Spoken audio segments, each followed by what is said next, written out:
This is my uniform. My farm uniform.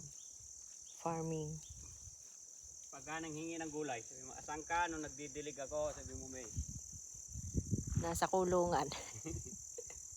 Kakalabas ko lang kahapon. Ayan o. Si Papa o. Tingnan niyo. Nakakulong. Bakit? Dahil sa karamutan ng nakapatay ako.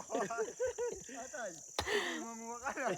Parang naano ko yun sa Facebook Ang ganda ng araw. O, tingnan nyo o. Magsa-sunset na. Saka ba nung itinanim ko yan? Nakakulong ho. Bakit? Ano kasi? Nakapatay ako ng maramot. Asya, kuha na ho. Dagdagan nyo pat kakaunti yan. Natakot Gago. Yan na. Nakakatawa naman. Diba? 3 layer yan. Dadagdagan pa yan. Yan ang first, second, yun na 3rd layer.